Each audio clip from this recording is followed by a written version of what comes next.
I got shot in the back, turned me into a gainer, I rolled down this hill, landed on my face, knocked me out again. They thought I was dead. So when I rolled over the hill I'd fallen off of, there's guys standing up there pointing at me and screaming at me.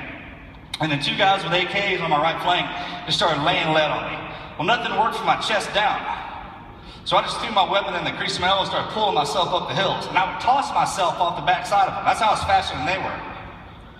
And we played that cat and mouse game for about 3 hilltops before I'd had enough of it. And I spun around, dropped my bipod down, and waited.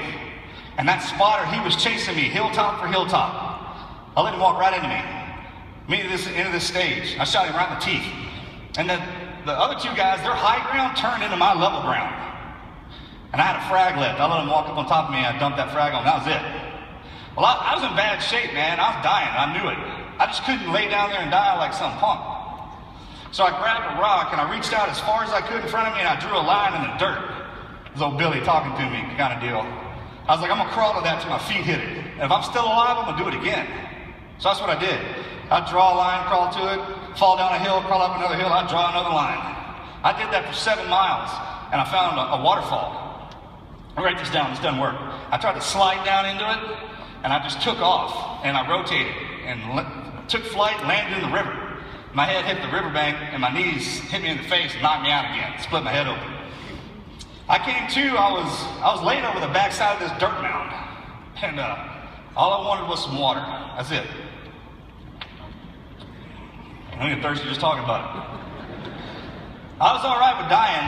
I just didn't want to die thirsty. I was like, I know I'm going to hell. They don't have water there, so I'm gonna get as much as I can before I go down there. So you gotta have humor in chaos. That's the only way you can get through this stuff.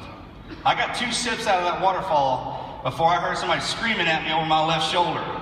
And there's Americans, what they were saying. American, American. And I spun around on this guy. I had my gun at my hip. I didn't even have to bring it to my shoulder. And this is where, for those of you who know the story, this is where I met Gulag and the rest of the villagers. I could see the sand and dirt in his beard. That's how close he was to me. And he was screaming at me, like I said, American, American. I don't know why I didn't kill him. I don't know why I didn't kill him. And he's been to visit me multiple times. We talk on the phone, and we talked about this part a few times. I'm like, man, I don't know why I didn't kill you, man. And he's like, well, I don't know why I let you live. I was like, well, hell, we don't want to talk about that. I mean, I'm the one that brought it up. I was talking about it. You didn't talk about it. He started walking at me. He's like, American, okay, okay. And the 2 English words he knew was shampoo and hydrate. Don't ask me where that came from either. Because he was shampoo, hydrate, shampoo, hydrate. He lifted up his man jammies to show me he didn't have a weapon. And I was like, shampoo, hydrate? What are you talking about, man? I was like, I can use some water if you got it, but I don't need a hair wash. And then 4 guys picked me up, carried me down into their village, gave me all the water I could drink, and stripped me naked, and started pulling all the frag out of my body to doctor me up. Well, I had one that was sticking in my shin, out of my shin bone. And they went to jerking on that, boy, I passed out. It hurt. And I came to, I was dressed up in a set of those man jammies, complete with hat. I had a beard down to here, so from a distance, I looked like a villager. If you eased up on top of me, there's no mistaking what I was. And I was in this room for about an hour, I guess, and the door kicked open, and the Taliban flooded the room. And I knew who they were immediately. You want something long enough, you know what it is when it's staring you right in the face. I mean, plus they spoke English like we're the Taliban. I was like, oh yeah, no, got that. But I don't talk about that. You can use your imagination. What happened? It's pretty interesting. I just flipped the switch, went to the dark place. That's the one thing they train us and teach us, man. When it's time to go to work, you flip the switch. You can do anything you want to me, man. I can take it. They had me all day, all night into the next morning. They had left to negotiate for my head, to cut my head off with the village elders. And then the door kicked open. I was laying on the ground. And I rolled over to one of the villagers. I was like, they coming to cut my head off? And he's like, yeah. I was like, all right. And then 3 more came in there and picked me up and carried me out of that room, down the mountain, and stuck me in a hole head first. Left me there for 27 hours. I didn't like that too much. I didn't like being isolated like that. I didn't have my weapon. Had no idea. I'm stuck, blown up, and people screaming. I was like, man, this is stressful. And then they came and got me, and then for the next 4.5 days, they moved me around that village strategically, because the Taliban and Al-Qaeda, they worked together after I had circled it.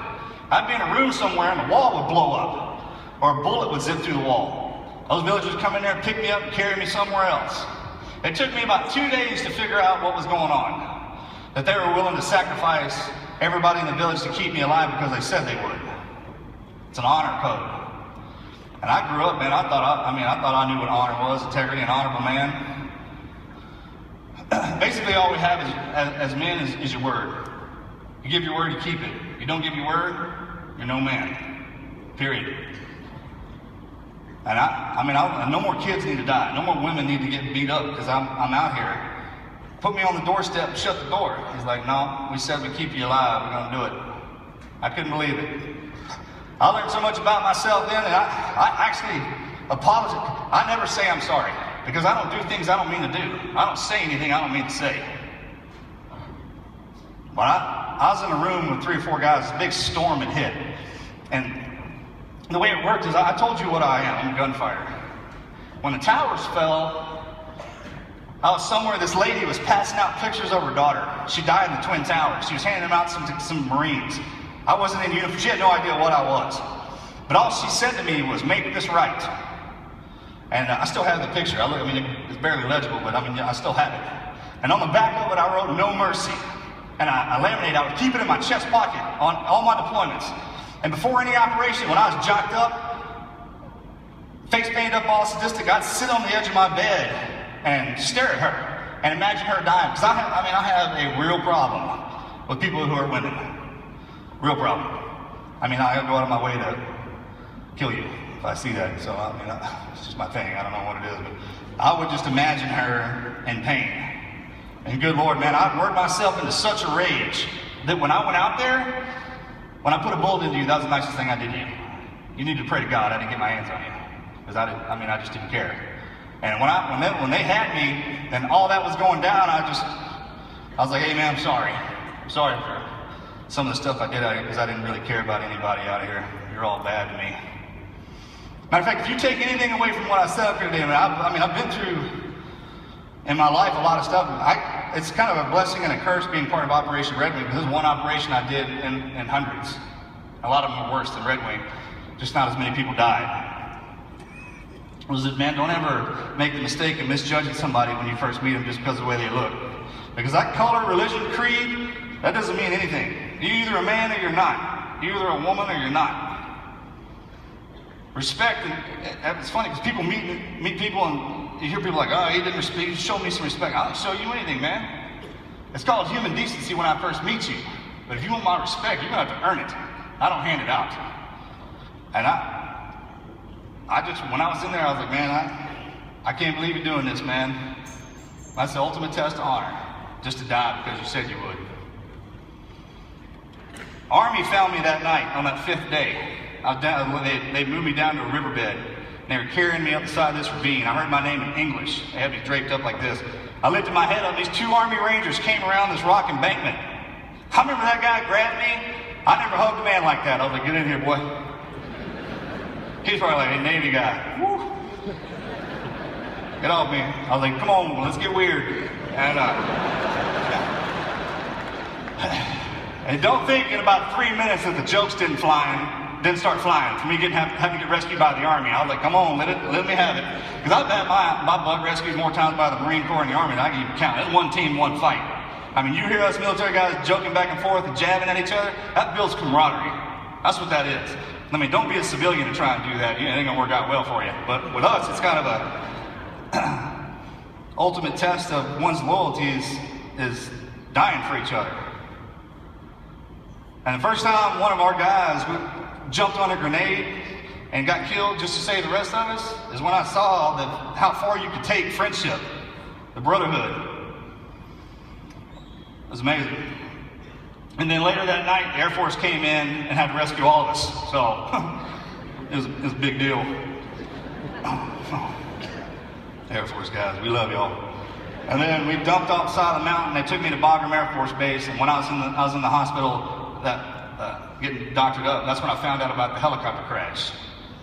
Mikey got that sat phone call, and the rest of my platoon came in to rescue us. A 12-year-old boy sent an RPG into the back of it, blew it out of the sky. That killed 16 guys right there. I didn't know that. It happened right on top of the mountain we were fighting on. That's how loud it was. We could hear a helo getting blown out of the sky. So, yeah, 19 guys died that day. But I was in the hospital for a while. Surgeries, putting myself back together so I could get back on the line. And I went back into Iraq in 06, 07 into the Anbar province, Ramadi, which is the worst place I've ever been in my entire life. But I did it because that's what I was. That's what I am. I mean, just because I got my butt kicked doesn't mean I'm going to stop doing that. Firefighters don't stop being a fireman when you make a bad fire. If you know that's what you are, you just keep doing it until they tell you to stop. And I got my knees blown out on a raid, and it cost me my career. And I remember the hardest thing I ever had to face in my entire life was the day that my own community told me that I was more of a liability than I was an asset because of my physical injuries. Because mentally, I don't have a problem. I mean, I was a psychopath anyways, but we don't really suffer from PTSD. We don't have that problem. I'm not saying it's not real, but we don't suffer from that. And I didn't like that too much. I was like, what do you want me to do, man? I mean, my whole life, people told me that I wasn't going to be able to accomplish this or do that. And that's another thing I can tell you, man. Don't let anybody tell you what you can and can't accomplish. Because nobody has any idea what's boiling down inside of you. You're the only one that puts limitations on yourself, period. How smart you get, how strong you get, how fast you get, that's all on you. And if you don't believe that, then you're hanging around the wrong people and they're filling your head full of nonsense. Because you're only limited by yourself, man. So I just didn't know what to do. And the time I realized that I was having some problems wasn't, like I said, from the mental PTSD. It's when they separated me from my guys is when that hole was created in my body, kind of deal, my soul. Because when you walk through hell with guys for 10 years and they jerk you away from them, they can't be replaced. I mean, it's just who you are. And I remember and I only realized that when I was back with my friends for the first time, and I actually had gotten married. People ask me what I'm doing now. I met my wife. It's true what they say. We can't live without you, ladies. Y'all are the stronger species. And I mean, it's a straight up fact. Because I never thought for a second I was going to be married. Morgan, I never thought we'd live to see 40. I mean, I had a lot of fun chasing y'all, so there was no way I was going to be like one woman. What are you talking about?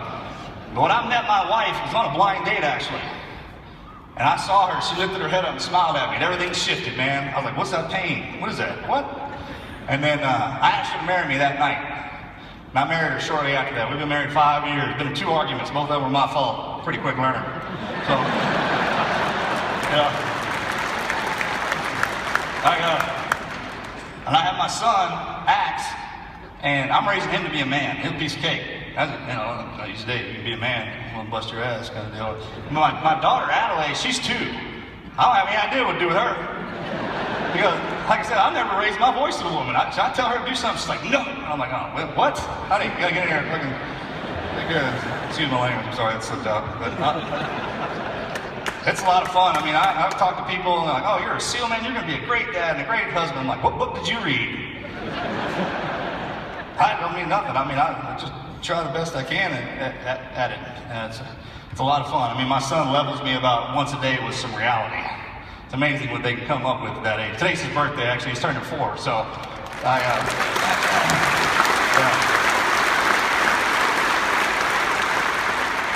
I enjoyed being here with you guys, but I'm going to enjoy getting back and seeing him and for his birthday. But just to close this up, like I said, I don't have anything I can deliver to you, man. I can't change your life, all right? I mean, if I give you some perspective on how I was brought up and what I went through, like, I never had an S on my chest. I didn't have a cape, a lightsaber, or anything like that, man. I refused to stay down. That's what I learned my whole life. Just don't ever stay down. Just never quit anything, man. Just keep getting back up. Because eventually 1 of 2 things is going to happen. They're either going to kill you, I mean, you're going to die trying, or you're just going to get over whatever it is you're trying to get over. And then you move on to the next one. Just keep pushing forward. So thank y'all for having me out here. God bless.